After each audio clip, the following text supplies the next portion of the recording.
గుడిచాడంటూ వచ్చినటువంటి కథలపై అసలు ఏం జరుగుతుంది ఏంటి మరిన్ని కూడా నా గ్రామానికి చెందినటువంటి మనతో ఉన్నారు.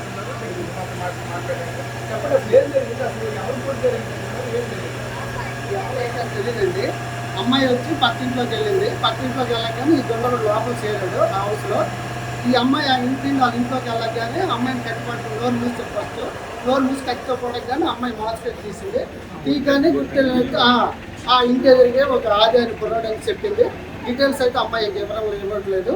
మళ్ళీ మా ఊరు చేయగానే మా అబ్బాయి హాస్పిటల్కి ఆటోలో తీసుకొని వచ్చామని చెప్పాను. గవర్నమెంట్ హాస్పిటల్లో తీసుకెళ్తే కొద్దిగా సీరియస్గా ఉంది, లివర్కి ఏమాత్రం డ్యామేజ్ అయినట్టుంది. రిప్రజెంటేషన్ హాస్పిటల్ వేరే హాస్పిటల్ రాసుకొని వెళ్ళండి తిరుమలకి రాశారు. తిరుమలకి తీసుకొని వచ్చాము. ఇక్కడ స్కాన్ చేయగానే డాక్టర్ గారు ఏం చెప్పారంటే కొద్దిగా ఎయిర్ అంతా బ్లాక్ అయ్యింది, కొద్దిగా లివర్ కూడా డ్యామేజ్ అయ్యింది, 24 hours ఆపరేషన్ ఉండాలి, 24 hours అయితే కానీ చెప్పలేమని చెప్పారు. అబ్బాయిని అయితే మటుకు అది అని అమ్మాయి మటుకు ఎవరైనా సార్కి అందరికి చెప్పారు. అంటే ప్రజెంట్ అమ్మాయి పరిస్థితి ఎలా ఉంది? అమ్మాయి పరిస్థితి కొద్ది కండిషన్గా ఉంది, చెప్పలేదు. 24 hours చెప్పలేము. అయితే ప్రస్తుతం అమ్మాయికి ఎటువంటి సంబంధం అని చెప్పలేమండి, డీటెయిల్ ఇంక ఇవ్వలేము. ఆది అని గుర్తుపెట్టింది అబ్బాయికి. వాళ్ళకి ఇంటి ఎదురుగా వాళ్ళ ఇంటి హౌస్ ఎదురుగా ఉంటుంది. ఆది అని గుర్తుపెట్టింది అమ్మాయి. ఆ పేరు ఎవరైనా ఇవ్వడం కూడా జరిగింది. తన సార్తో మాట్లాడి ఆయన ఎంక్వైరీ చేస్తుంది. అంటే ఆది అని అబ్బాయికి వీళ్ళకి విభేదాలు ఏమన్నా గొడవలు, ఫ్యామిలీ పరంగా గొడవలు ఉదయం 9:30 ప్రాంతంలో ఇంట్లో త్వరపడి ఎవరు లేని టైంలో ఇటువంటి ఘటనకి పాల్పడ్డారంటే అసలు ఏం జరుగుతుంది? అలాగా వాళ్ళకి ఎటువంటి ఇబ్బందులు అలా రిలేషన్ బంధుత్వం కాదండి.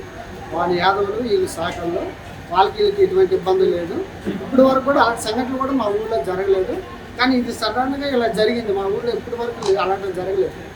ఈ సంఘటన జరిగింది, అందరం హఠాత్తుగా ఉన్నాం. కానీ ఏదనేది ఎవరైనా తెలియదండి, ఏం జరిగిందని తెలియదు.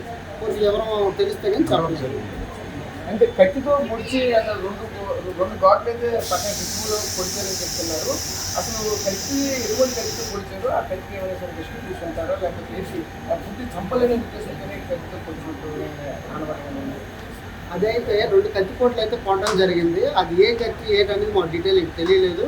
ఈ డీటెయిల్స్ సార్ ఎంక్వైరీ చేస్తే ఎస్సీ గారికి ఎంక్వైరీ చేస్తాను, దొరికితే ఎవరికి ఇస్తారు. అది ఏ కత్తి ఏంటనేది మాకు తెలియలేదు. అయితే ప్రస్తుతానికి ఆది అని అబ్బాయి ప్రజెంట్ ఏం చేస్తుంది? ఊళ్ళో గాడిలో ఉంటున్నారా, ఇక్కడ పని చేసుకుంటారా, ఏం చేస్తున్నారు? ఆ అబ్బాయి ఏంటంటే మా ఊళ్ళో తెలిసింది, అబ్బాయి అయితే డిగ్రీ చేసి ఖాళీగా ఉన్నాడని తెలిసింది. అదే తెలిసింది, మాకు ఏం తెలియదు. ఇది పరిస్థితి చూసాం కదా. ప్రధానంగా అయితే మాత్రం ఒకటే చెప్పుకోవాల్సిన పరిస్థితి కనిపిస్తుంది. ఏదైతే ఆ శివరాం గ్రామానికి చెందినటువంటి ఆ యువకుడు డిగ్రీ చేసి ఖాళీగా ఊళ్ళో ఉంటాడు. ఆది అని అబ్బాయిని అయితే సస్పెక్టెడ్గా చెప్పుకోవాల్సిన పరిస్థితి కనిపిస్తుంది. అమ్మాయి కూడా ఆది అని పేరు కూడా చెప్పిందని కూడా చెప్తున్నారు. ఎవరు లేని సమయంలో పక్కకి ఇంట్లో చొరబడి నోరు మూసి ఒక మాస్క్ పెట్టుకుని వచ్చి ఎవరైతే యువతకైతే పూర్తిగా నోరునైతే మూసి కేకలు వేయకుండా చెప్పి ఒక కత్తితో ఒక రిబ్బులో అయితే మాత్రం 2 కోట్లు అయితే పొందడం జరిగింది. ఇప్పుడే డాక్టర్లు కూడా ఒకవైపు చెప్తున్నారు. ప్రస్తుతం అయితే మాత్రం అదుపులోనే ఉంది. ప్రజెంట్ ఆరోగ్యం కూడా పర్వాలేదని చెప్తున్నారు. ఎందుకంటే ఎటువంటి ఆరోగ్యం కూడా చెందాల్సిన లేదని కూడా చెప్తున్నారు. ప్రస్తుతం అయితే 24 hours మాత్రం అబ్జర్వేషన్లో పెట్టి ఉంచాలి. ప్రజెంట్ అయితే గాలి అయితే కొంచెం బ్లాక్ అయిందని కూడా డాక్టర్లు కూడా చెప్తున్నారని మనతో పాటు ఆ గ్రామవాసి అయినటువంటి వ్యక్తి అయితే చెప్పుకున్న పరిస్థితి కనిపిస్తుంది. ఇది ప్రస్తుతం ఉన్నటువంటి తాజా పరిస్థితి. కెమెరా పర్సన్ నాయుడుతో రాజు, సార్ టీవీ, విజయనగరం నుంచి. మరిన్ని వీడియోస్ కోసం ఛానల్ ని సబ్స్క్రైబ్ చేయండి. లేటెస్ట్ అప్డేట్స్ కోసం వాట్సాప్ ఛానల్ ని ఫాలో అవ్వండి. ఆ లింక్ డిస్క్రిప్షన్ లో ఉంది.